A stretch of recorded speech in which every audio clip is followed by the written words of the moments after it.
Artıq prezident seçkilərlə bağlı qərar verilir və növbədənkənar seçkilər başlayacaq.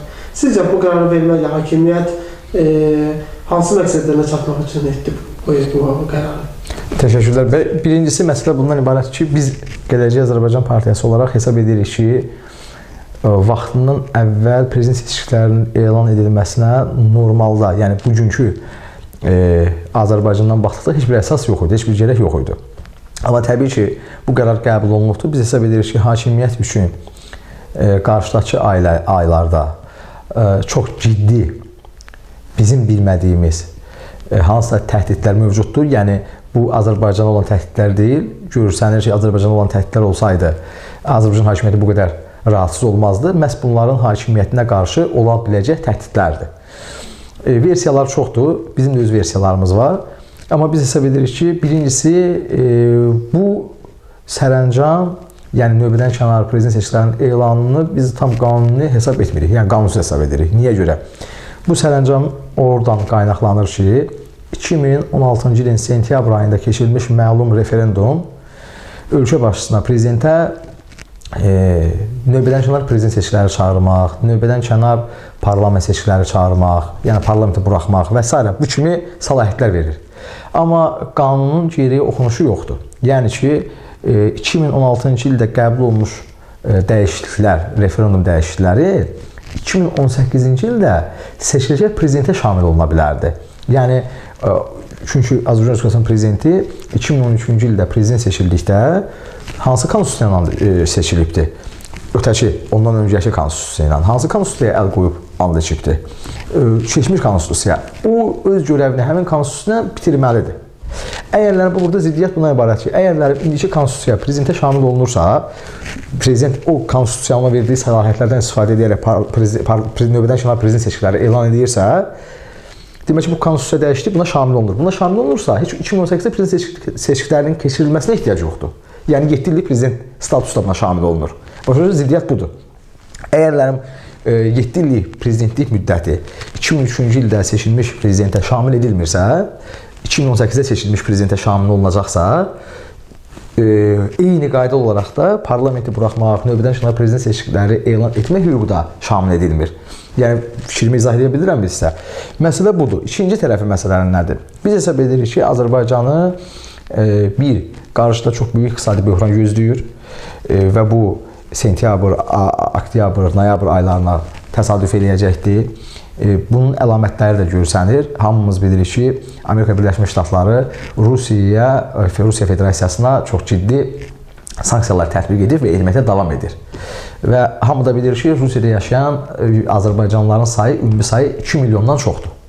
Və orada yaşayan insanlar hər ay Azərbaycandakı ailələrinə, belə deyərdim, pul göndərirlər. Rusiya iqtisadiyyatı zəiflədikdə, Rusiya iqtisadiyyatı bu məlum sanksiyalar fonunda zədələndikdə, Azərbaycandan yaşayan, Rusiyada yaşayan Azərbaycanlı ailələr öz ailələrinə Azərbaycana pul göndərməkdə problem olacaqlar. Nəticədə, məsəl üçün, təxmini hesablamalara görə ay ərzində Rusiya Federasiyasında yaşayan ailələrin Azərbaycandakı ailələrə, Rusiya Federasiyasında yaşayan kişilərin, işləyən qüvvələrin Azərbaycandakı ailələrində göndərdikləri ümumi pulun təxmini ölçü vahidi 600 milyon dollardır. Bu da ilə 7 milyard 200 milyon dollara yaxın pul edir. Yəni, Rusiyaya tətbiq olunan sanksiya Azərbaycan iqtisadiyyatına da çox böyük təsir göstərmiş olacaqdır. Yəni, ölkəyə Rusiyadan gələn pulları bir qədər zəiflədəcək və bir qədər azaldacaqdır. Böyük bir 50-60% azaldacaqdır. Bu məsələnin bir tərəfi. Məsələnin ikinci tərəfinə gəldikdə, hakimiyyət daxili ziddiyyətlər də var, bu görsənir. Hakimiyyət daxilində hətta elə institutlar artıq mövcuddur ki, bir-birinə alternativdir, bir-birinə eyni zamanda paralellik təşkil edən qurumlardır. Eyni işi görür, amma iki dənə fərqli qurum. Misal üçün, prezidentin gənclərlə iş üzrə təyin etdiyi şəxs Azad Rəhimovdur, amma vitse-prezidentin də gənclərlə iş üzrə köməkçisi var. Məsəl üçün, və s. bu misalları uzatmaq olar, onlarla misal çəkmək olar. Yəni, eyni işi görən iki fərqli qurumlar var. Nazirlər Kabinetinin eyni işi görür.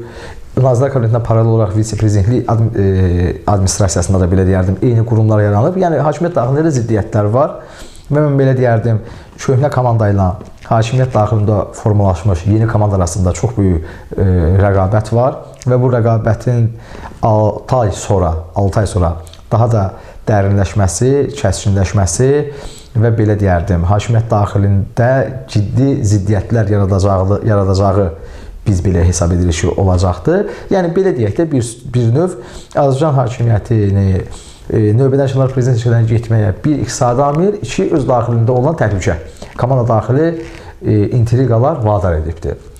Yəni, mən təxmini bizim mövqeyimizi belə ifadə edərdim. Təbii ki, amma düşünmürəm ki, hakimiyyət əsaslı fikirləşir ki, bu yolla öz ömrünü uzada biləcək, bu yolla müəyyən Azərbaycanda demokratikləşmə prosesinə, belə deyərdim, axsada biləcək, dayandıra biləcək. Mən belə düşünmürəm. Sadəcə özlərini alladırlar. Yəni, olacağa çarə yoxdur. Azərbaycan xalqının sadəcə demokratik seçki yolu da hakimiyyəti dəyişmək imkanlarını bir qədər uzadırlar. Bir qədər, belə deyərdim də, xalqımızın, millətimizin ömründən bir qədər də uğurlamaq istəyirlər. Amma təbii ki, Azərbaycan xalqı iradəli xalqdır, öz sözünü deyəcək və mən əminəm ki, Azərbaycanda növbədənşənar prezident seçkiləri qarşıdakı müddətdə çox olacaqdır. Milli Şura və AXCB artıq qərarını verdi, seçkilər boykot olunacaq və dinc aksiyalar. Sizin partiyanın bu onunla bağlı planları necədir və aksiyalar olacaqsa siz də onlara qoşulacaqsınızmı? Biz hesab edirik ki, bəli, bugünkü şəraitdə aktiv boykota Azərbaycan Demokratik Qüvvələri getməlidir. Biz mövqeyimizi qətiləşdirmişik. Mövqey hazırdır. Çox yaxın vaxtlarda da, yaxın saatlarda da Partiyanın mətbuat xidməti bu mövqeyi tirajlayacaqdır. Biz hesab edirik ki, Azərbaycan Demokratik Qüvvələri sadəcə boykot edirik deyib kənara çəkilməməlidir. Hakimiyyətə seçkinin, daha doğrusu bu seçki şousunu, seçki də deyil, seçki şousudur. Seçki o halda olur ki, tərəflər olur, tərəflər mübarizə aparır, rəqabət olur. Sadəcə seçki adlı bir imitasiyadır.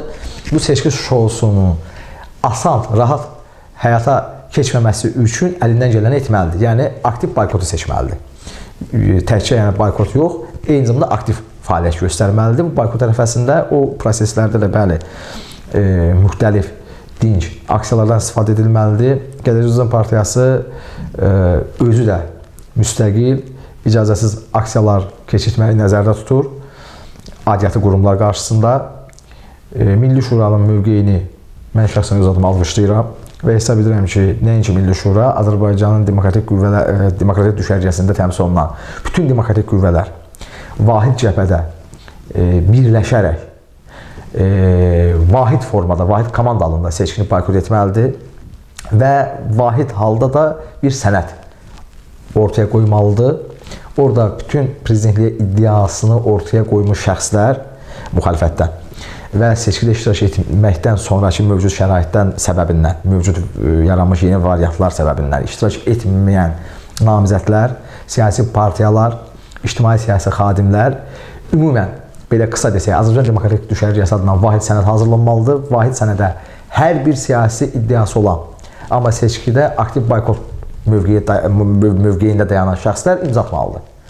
Və bu sənəd həm Amerika Birləşmiş Ştatlarında insan haqlarını qoruyan müxtəlif beynəlxalq təşkilatlara, eyni zamanda Amerika Konqresində, Amerika Dövlət Departamentində, həmçinin Avropa İttifaqına və digər Azərbaycanın öhdəliyi olan beynəlxalq qurumlara çatdırılmalıdır. Çatdırılmalıdır ki, ona görə çatdırılmalıdır ki, belə deyərdim, dünya ictimai aləm, dünya ictimaiyyəti Azərbaycandakı mövcud şəraiti lap dəqiq bilsin və burada Azərbaycan Demokratik Qüvvələrinin vahid mövqeydən çıxış etdiyini nəzərə alaraq, vahid sənəd olduğunu nəzərə alaraq 2018-ci ilin 11 aprelində təyin edilmiş prezident seçkilərinin legitimliyini tanımasın. Biz bərbaşdan Gələcək Azərbaycan Partiyası olaraq 2018-ci ilin 11 aprelində keçiriləcək prezident seçkilərinin nəticələrini bərbaşdan belə deyərdim də şübhə altına alırıq və legitimliyini tanımayacağımızı bəyan edirik.